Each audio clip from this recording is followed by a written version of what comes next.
Good evening, everyone. This is Financial Literacy.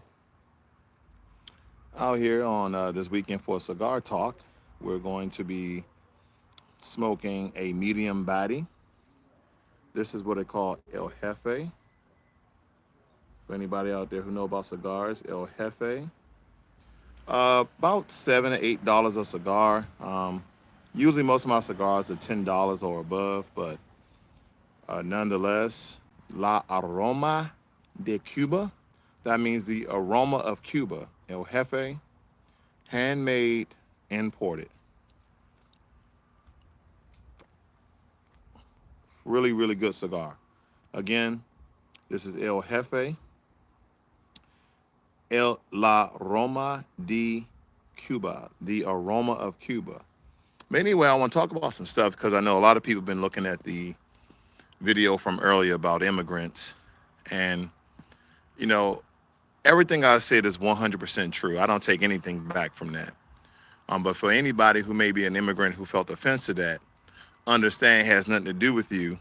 In a sense, it has everything to do with foundational Black Americans in this country getting what is owed to us. So a lot of times, when you speak up for your people take a lot of things out of context and they start to shame you. All this whole council stuff. I don't believe in that council shit. Like I'm gonna keep preaching, I'm gonna keep teaching, I'm gonna keep speaking. I don't give a damn. The only person who's gonna cancel me is YouTube or Facebook or one of these one of these social networks. But if they don't cancel me, I don't care what people say about me. I'm gonna speak the truth as I know it because our people need to be free, and we keep waiting for one leader. One leader is not going to do it, ladies and gentlemen. We need to live by an agenda, and we need to have multiple people leading. We need to have multiple people following. We need to have multiple people massive together with united. Because here's the thing: we have a lot of our people lost that we know of. A lot of us who are doing a little bit better than what we did when we grew up in the hood, in the ghetto, in the projects. You know what I'm talking about. I'm from Washington, D.C. My background, please, come on, man.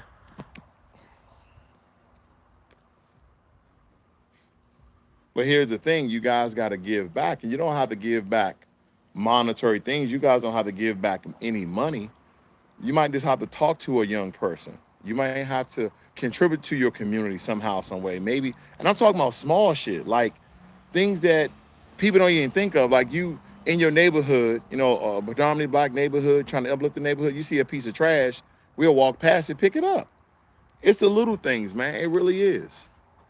It really is, because the only reason why I started this channel was to teach people, with low income, primarily Black people, because we're the worst with our money when we get it. And then we get jealous of people with money. But I tell people, you make 25, 35, 45, 50,000, I can still have you retired, even if you're 40. I can still have you retired, living off your pension, living off your investment at the age of 65, 25 years later. You just got to know what to do with the money. See, the information is the key. Getting the money, okay, listen to this. Getting the money is not key, because it's easy to go get money. It may not be a job that you're desirable with. You may not want a job at Mickey D's Burger King, but hey, listen, you're just trying to get a job, period. Secretary or whatever skills you may have. You may be a mobile notary. That's easy to get. You just not need to have a background record. You don't need a degree to get a mobile notary and to also be a loan signing agent, a LSA. You don't even need a degree to get some of these, and you can make 60, 70, 80 grand to be a LSA. Think it's a loan signing agent where you go is a step up from a mobile notary. So there's many ways to this hustle. You just got to figure out which hustle you want to take part in, because everybody is not as fortunate as getting money or having the opportunity to go to college or go to trade school or go get some sort of licensing or certification. But it's very, very important. It's very, very important that you have some sort of skill or something that's outside of the regular norm of just a high school diploma.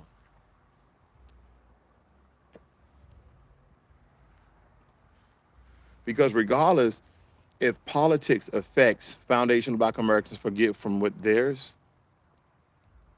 we still have to grind. We still have to fight simultaneously. We've been doing this. Our ancestors have been doing this for hundreds of years, and we have to carry the flame. We have to carry the torch. There's going to be many groups that undermine us. But we got to keep pressing. We got to keep pushing. We got to keep educating. We got to keep building. It starts with ourselves, and then you must teach your kids this as well. You must teach your kids who they are, that they are descended from great people, the first civilization, the people who developed math, the people who understood astrology and philosophy and built some of the first structures, who actually settled other lands around the world, that they was explorers, adventurers, warriors, kings and queens. You have to teach your kids all of that, because here's the thing. They're idolizing everybody else except us.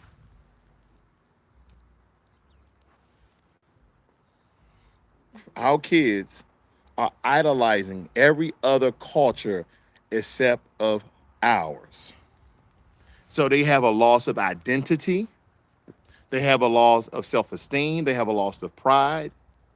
And it's imperative to get this money out here to teach our kids who they are, so they understand that. They understand their history. They understand their present.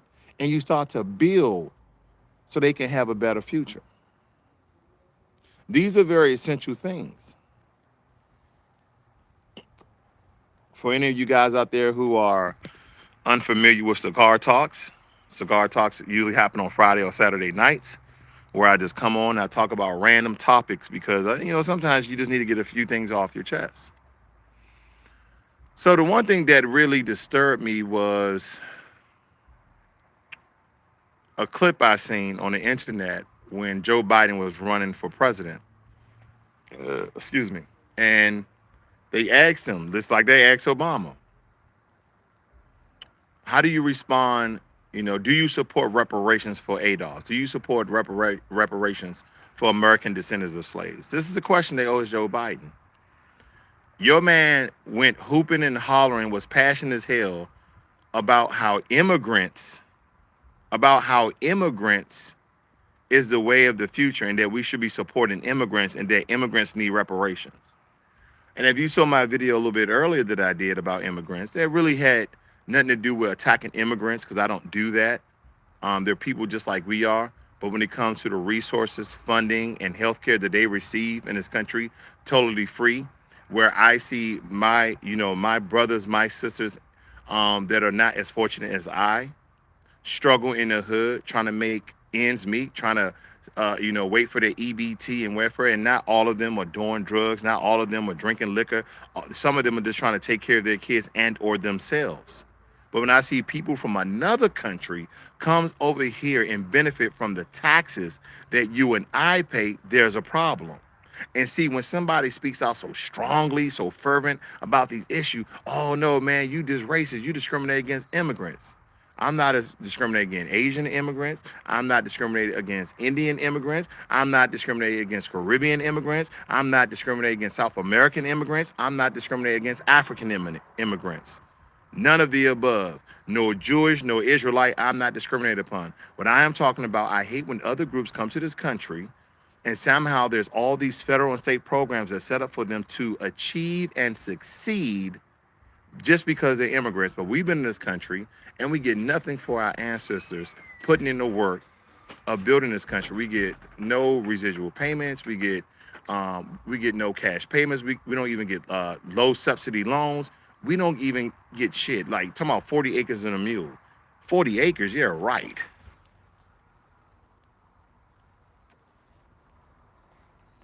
I wish they would give us 40 acres. There's roughly 40 million foundational Black Americans. I'm not including immigrants from other countries. And we need to have ours. Because, I propose, and I said this earlier, that I propose 1 acre, $50,000. Now, I know that's not going to be enough. They will have to build an infrastructure and they will have to give us houses. That would just be a cash payment. But here's my thing. Malcolm X talked about it very, very strongly, is that the worst thing that we have done, and a lot of people have said this, other philosophers believe this, when it comes to John Henry Clark, Francis Welsing, Dr. Claude Anderson, they have been, saying this, that integration was the worst thing for Black people. It was the worst thing for Black people. And it has nothing to do with being prejudiced or racist against, other groups. It has nothing to do with that. But what we have found out is when we integrate with other groups, people conduct racist acts against us. That the system of white supremacy is right in our face. The system of oppression are on our necks. And here's the thing, we get most of our racism from where? White people and Asian people. And again, so people don't take this out of context. Are all white people racist? No. Are all Asian people racist? No. But that is the most discriminative behavior that we receive from those two groups.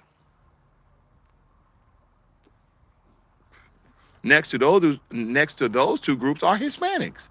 There are a lot of Hispanics that are racist towards blacks. Now, I've had some Hispanic friends. I'm not referring to the non-racist Hispanics. Whether they're brown or white Hispanics. However, they skin in and blend in, I don't care.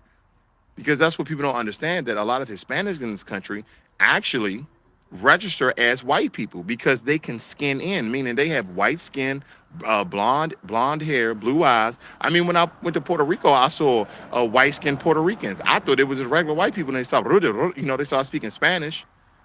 I was like, wow, they Puerto Rican? Yeah, she's Puerto Rican. And that's what traveling does for me. This was years ago when I found this out, because most times than not, I just saw Puerto Ricans. Every time I saw a Puerto Rican, they were like brown skin or light brown skin. But when I actually went to Puerto Rico over 13, 14, 15 years ago, Puerto Ricans are as dark as me and as white as Donald Trump. I found that information out, but they can be as racist than anybody else. And here's another thing. When you go to different countries, they have a color caste system where if you look like me, you're at the bottom. You're at the bottom. You're dark, you're at the bottom. Everybody desires the lighter skin because we understand that the British Empire with the Spaniards and the Portuguese and Belgium, when they were conquesting around the world, and they started putting idols and statues up and started brainwashing the people, okay, and unfortunately brought Christianity into the area and used that as well, that Jesus was white. That really perpetuated white power, in a sense that, hey, we are the gods of this land. So people start to revel in that notion of that fictitious symbolism that they put out. And it's been working ever since. What are people in the Caribbean doing? They're using skin cream to be lighter. Why do you want to be lighter? Because they have systematically, subconsciously been subdued in their thinking that a lighter color is more superior than a darker color. And I always tell people this: when you got two white people together, you can't make a black person because they have a recessive gene. We're the dominant gene. So two black people can make someone who's an albino, which is a sense of albinism. That's the same thing that reads into the RNA and DNA of Caucasians. Am I saying we're better than white people? I'm not saying that. I'm just saying people are trying to be something they're not, and they don't even know who they are. They hate the skin that they live in. But here's the thing. You can make your skin as light as you want it to be. Your African features, your African head, your African cheeks, your African posture, all of that signifies where you come from. So you can be as light as day and a white person still know that you're black.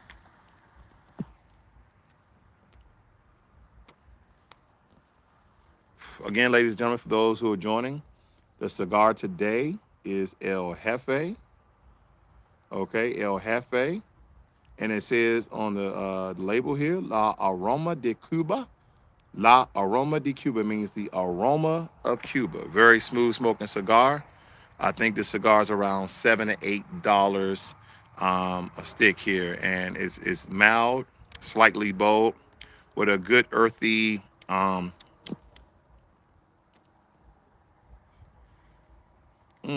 really, really nice aroma, really nice taste. I really had to develop a taste for cigars, and I didn't understand it tastes like burnt tobacco to me in my mouth. But no, it's a really good cigar, really easy smoking, really burns pretty even for the most part. Got a good ash head on here. For the most part, it's burning even. That's probably me with the wind. So,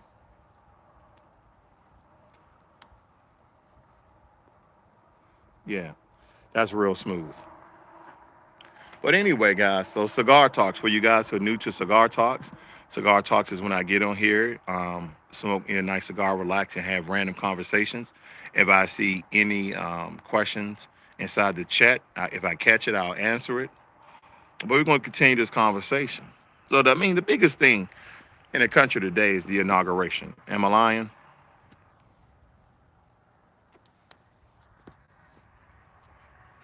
Let's see here. Let's see.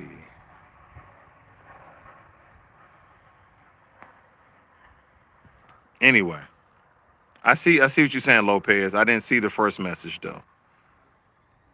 But it's been the inauguration, right? And if you notice, anytime a group of black people get together to protest and to fight for justice, it's in the news each and every day. And anything that associated with our groups, they blow up all over the media. Have you now? I don't watch a lot of news. Let me be realistic. Has the Capitol insurrection been on the news a lot lately? Because I really can't say, but I know they propagandize the white media when it comes to black folk. And even though Antifa, QAnon folks was out there with Black Lives Matter destroying property and then blaming it on Black Lives Matter. And listen, ladies and gentlemen, during that whole movement, now I don't associate myself with the Black Lives Matter organization because that's simply a front for white Democrats and LBGTQ. And that whole twerk on Washington was a disgrace, to the movement as well as that organization. I don't know what the hell they were thinking, talking about twerk off racism. What the hell? Well, tell them white boys in Kentucky, tell them white boys in Missouri, tell them white boys in Texas, and you go twerk in front of the General Lee, talking about you twerking off racism, see where your ass end up. That's the dumbest thing I've ever heard in my fucking life. Twerk off racism, and you post that on your freaking website. How in the hell white people gonna take us serious where every time somebody in the face of oppression, in the face of racism, you up there dancing, putting your ass up in the air, tooting it up for Zaddy. Got to beat the dumbest mug. Oh my gosh.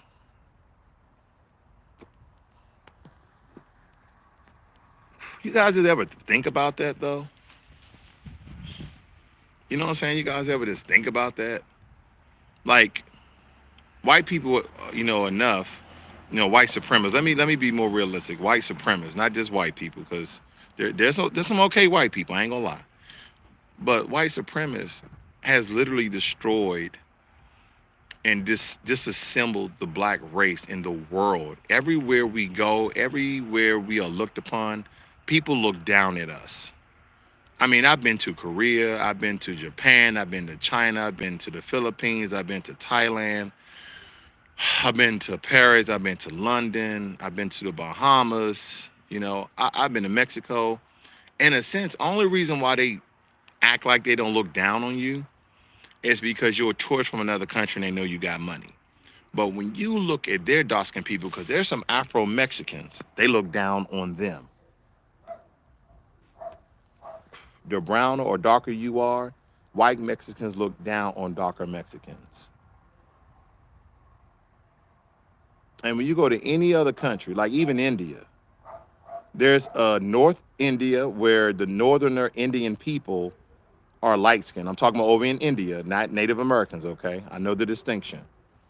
But in North India, they're lighter, like they migrated to be lighter. And the Indians in South India are darker and they are discriminated upon. And guess what? If black people, if Africans come over there, a lot of African immigrants are over there, the dark-skinned Indians discriminate against the Africans.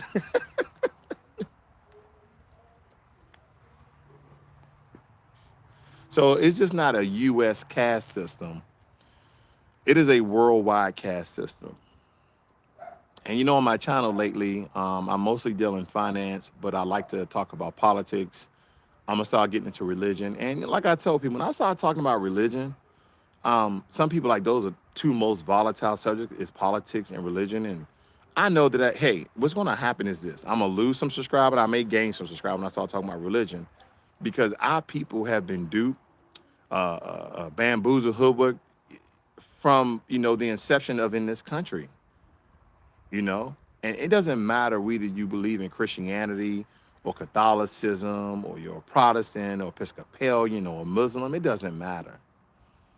We understand that we divide ourselves by religion versus a movement versus empowerment. because we keep believing that all our riches in heaven by all the way still struggling. And then you know what? We're conflicted. We're conflicted. The poor black, the really poor black people, which is a lot of us, are poor black people. They go to church, they pray fervently. You know, their family has a strong system of belief. And it's weird to me. There's another side of us that start making some money, but they still give praise and honor to God, whoever they serve. I got that. But then I asked them a very simple question, and I get a very belligerent, stubborn, uneducated, unspiritual answer.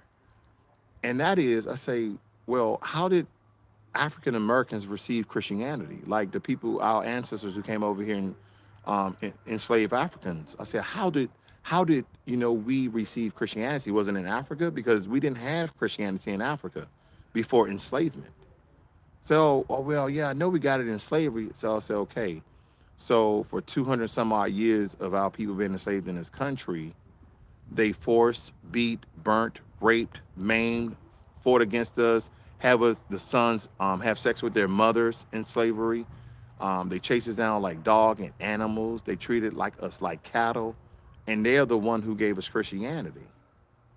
But this is the so-called God we serve because that has been embedded and brainwashed in those enslaved Africans, and then the slave masters actually taught those enslaved Africans to teach their children.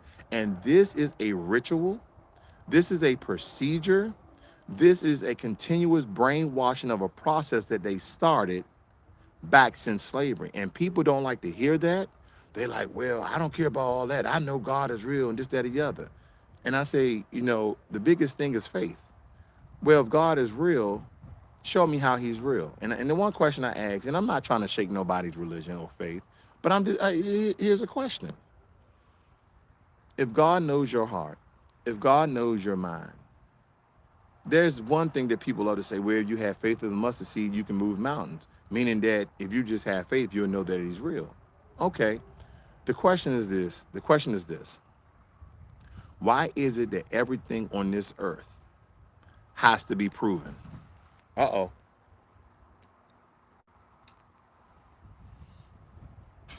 Why is everything on this earth has to be proven? Everything. Everything has to be proven. We either go through a scientific process, research, data, except your religion. You're going to say, well, do you believe in God? Yes, I believe there is a God. I believe there is a God. But here's the thing. If you knew anything about any religion, that the system of Christianity was created with the Council of Nicaea, that's Nasir, the Council of Nicaea, back in 325 AD, for the system of control, power, and authority. And for that time, since it was a dark ages, they used it to essentially calm and control the people for them to be calm and to be citizens.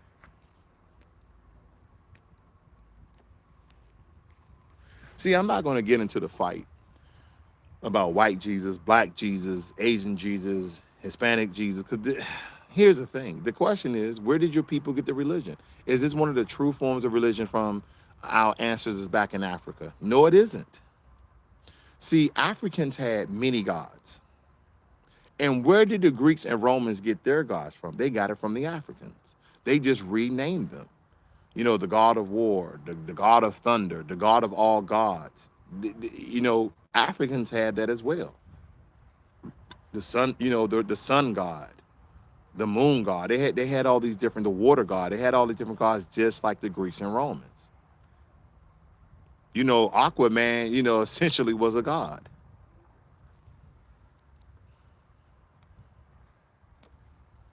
But people don't like talking about religion, I know, because they don't want their faith to be shaken.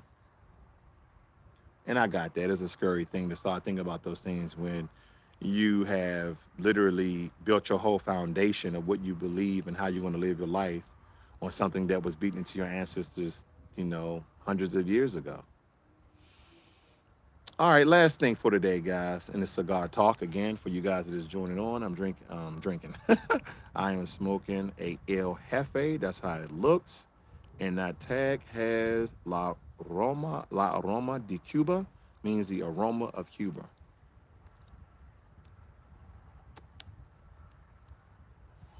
Really nice cigar too. Really good flavor, mild smoking. But anyway, let me continue. Cryptocurrencies. Now, as I told you guys this, I want to say Friday. Crypto. I've been giving out these cryptocurrency reviews.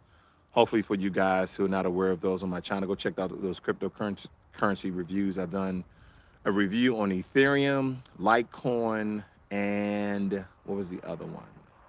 Ethereum, Litecoin, and Stellar Lumens. I've done those stock reviews on cryptocurrencies. Now, cryptocurrencies is about to go under worldwide regulation. And the thing about it is this: they believe the reason why they're doing it is to essentially stop terrorists from trading money on their cryptocurrency network. And so a lot of cryptocurrency investors who have been doing business because of now of government oversight, they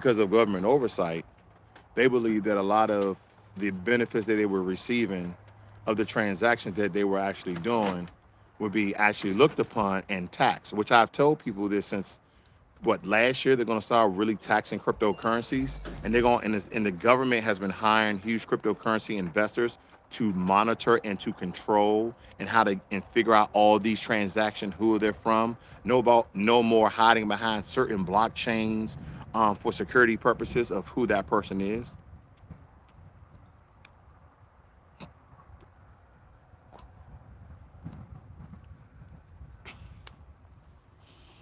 And so, excuse me. And so they're trying to use, was it Vincent? There's this Vincent is basically this anti-digital terrorist organization in the U.S. that tries to stop terrorists from trading money on the cryptocurrency network. But to me, that's just an excuse to have more regulation, more oversight, more policies, more laws, so they can control that market. Because here's the thing: the traditional markets, the U.S. does the U.S. does a profitable job of how to control, how to manipulate, how to make tons and billions of dollars off of people in the United States of America. The government does this so masterfully. So when cryptocurrency came on the market, they noticed a certain deduction in the amount of money that the U.S. was getting. They say, well, last year, let's just take, for example, last year we had $100 billion come in here of money from people's taxes and transactions and fees, etc. Now, that $100 billion went down to $80 billion. So what it has been so significant that has cut our margins of the projected cash we're getting from taxes, cryptocurrencies. Because now there's a lot of Americans trading on Coinbase, trading on Bittrex, trading on Ethereum blockchain websites where they don't have to go through government oversight and pay certain fees and taxes and all this, that, and the other. So now, certain organization like Vincent is coming in and they are establishing government oversight and they are infiltrating the cryptocurrency markets, and our ass gonna have to be paying major taxes. It may not be this year because Donald Trump, I believe, is the one who essentially initiated this oversight. And so Joe Biden has a decision either to continue this, scrap it and make another one, or just let it go altogether. So my cigar is out. I waited too long. But ladies and gentlemen, that is Cigar Talk for this evening. Hope you guys get a good cigar and relax like I do every now and again. It's not something I practice every day, but it's real good and really appreciate a good cigar. Hopefully I cover some topics. And today you didn't catch my immigrants, don't be mad, and I see what I had to say about that. Unfortunately, the video got cut off early. I was driving over here to Fort Worth. I see a buddy of mine, and The signal was absolutely horrible. But anyway, you guys have a great and wonderful night. And I'll talk to you guys on the next one. This is Financial Literacy 101. Learn money, make money, and be inspired. I'm out.